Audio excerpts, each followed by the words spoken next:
In the last video, we looked at the Council of Trent and we talked about the decisions of this council, how it provides a framework for the Catholic response to the Protestant Reformation, and we ended by talking about the Battle of Lepanto, how this is part of the implementation of the teachings of the Council of Trent. It encourages a lot of Catholics to feel that God is still with them and still fighting for them.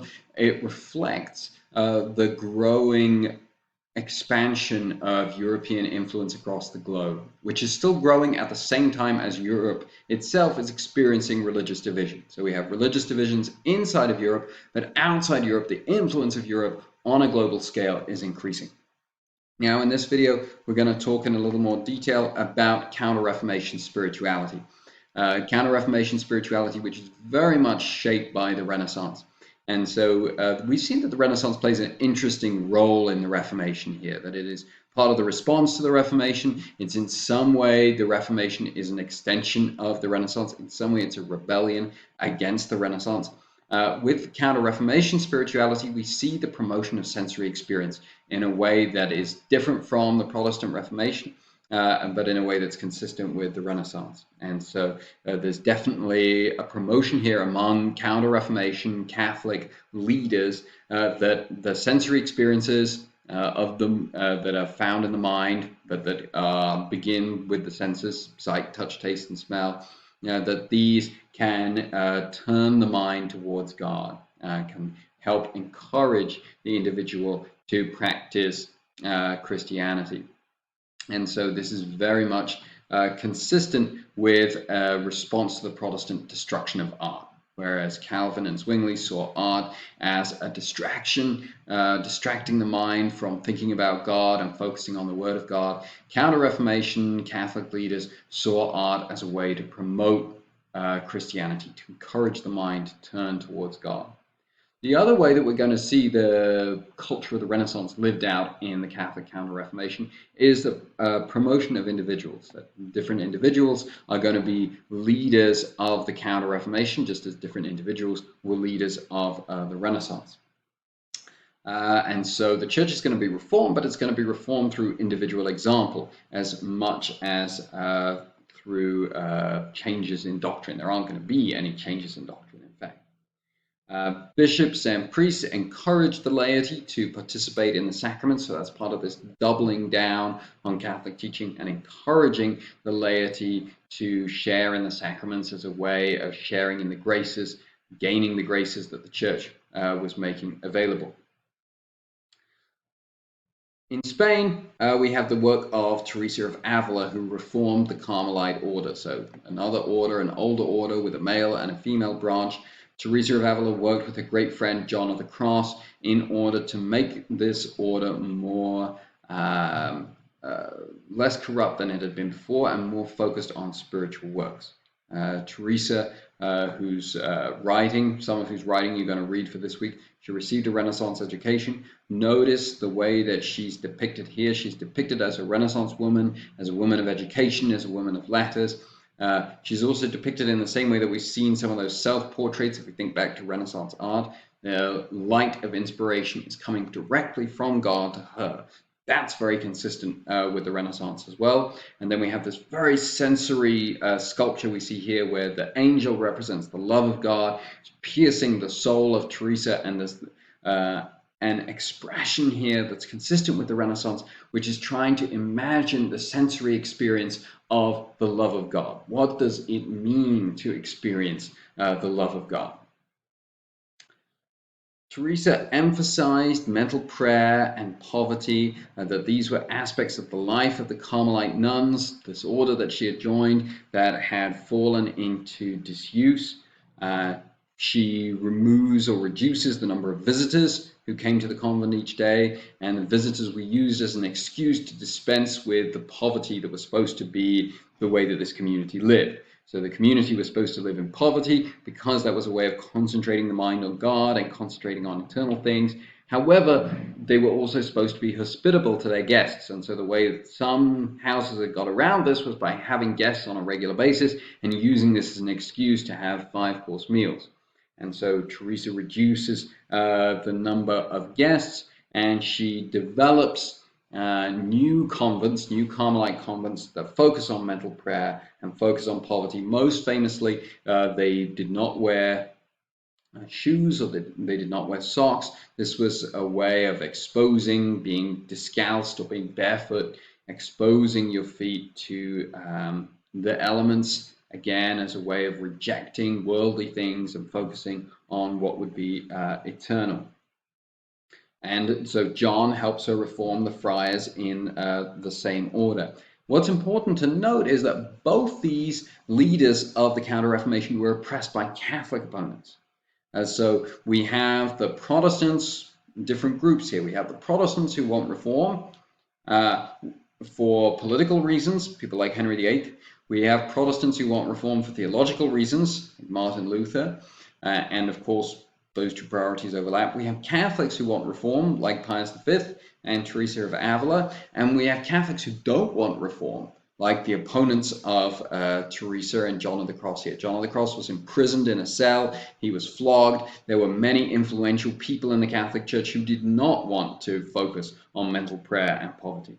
Nevertheless, Teresa and John remained faithful to the church. They saw the problems in the church as a problem of the individuals who held positions of prominence, not of the teachings themselves, and they tried to change those individuals or raise up individuals who would reform and improve the church. The other leader of the Counter-Reformation who we're going to talk about this week is Francis de Sales. Francis de Sales, who led the Counter-Reformation in Switzerland. This is a huge deal because Switzerland is just a hotbed of the most radical forms of Protestantism. So he had, Francis de Sales came from a noble family in France. He was raised with a very expensive education. His father envisioned that he would take up a very prestigious role in the church, using his business connections to achieve this, and Francis rejected all these roles. And so in the end, he was assigned to be Bishop of Geneva in Switzerland. So he's the bishop, but he doesn't have a cathedral, he doesn't have a territory, because the last bishop of Switzerland had been driven out by the Calvinists. And so he returns to a part of the diocese that is under French political control, and so where he can live without being in constant fear of his life. And he returned with a book of prayers, a catechism, and a Bible. He, according to the sources that we have, had one old lady who attended his first Mass. And so he's really starting from scratch here. But he's famous for emphasizing simplicity and authenticity, and for patient dialogue with the Calvinists. And he staged dialogues to answer Protestant objections. He spent hours emphasizing the importance of confession, hearing people confess their sins. He, like Teresa and John of the Cross, reformed monasteries to make them more spiritual.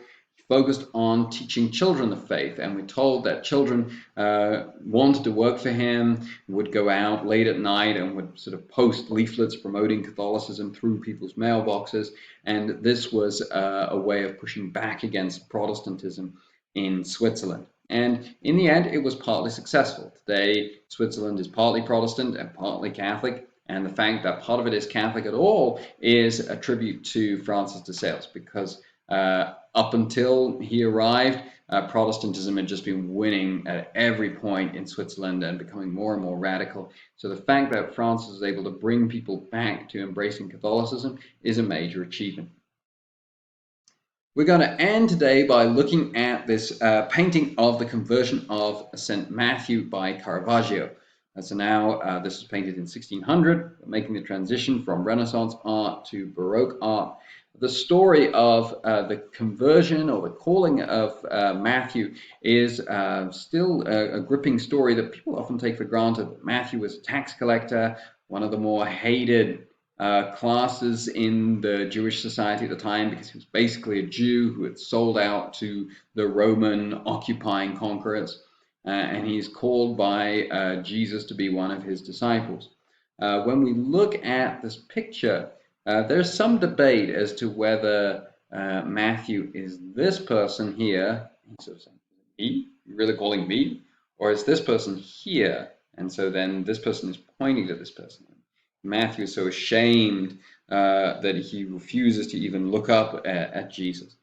And so you can kind of debate amongst yourselves. This view that this is Matthew is more popular, but this view has some ground as well. Notice that they're all dressed as Renaissance figures, but that Jesus and St. Peter are dressed in the traditional clothing of the New Testament. And so oops, sorry, I've moved too far ahead. This is seen as a condemnation of the way that the church was seen as avaricious and focused on money up until the time of the Reformation. This is seen as a condemnation of those priests. Matthew is about to become a bishop, about to become an apostle, those priests who were more concerned about money than they were about following Jesus. So Matthew is being shown here as a Protestant. But he is being called to return to grace. He's being called to return to God in the Catholic Church. And look who is also calling Matthew. So it's not just that Matthew is being called by Jesus, but Matthew is being called by Jesus through Peter. So what's going on here is Jesus is pointing to Matthew, or Matthew, and saying, me, him. And then Peter is clarifying, yes, we want you. So part of the message that Caravaggio is also sending here is that the calling to become a saint, or the calling to the Catholic Church and the opportunities to get to heaven that the Catholic Church provides, doesn't just come from Jesus. It's not just what Caravaggio would say as a Protestant relationship directly between Jesus and the individual. It's a relationship between the individual and Jesus, but ministered through the church, which guides individuals to Jesus. That's what this painting is showing. The last thing that I wanted to point out was the hand of Jesus, as depicted by Caravaggio here, is mimicking the hand of Adam as drawn by Michelangelo much earlier during the period of the Renaissance. And so what is being shown here is Jesus is being depicted as the new Adam, but it's also Caravaggio making an homage to Michelangelo. So I think these kind of connections are pretty cool. Hope you enjoyed them as well, and I'll see you for the next video.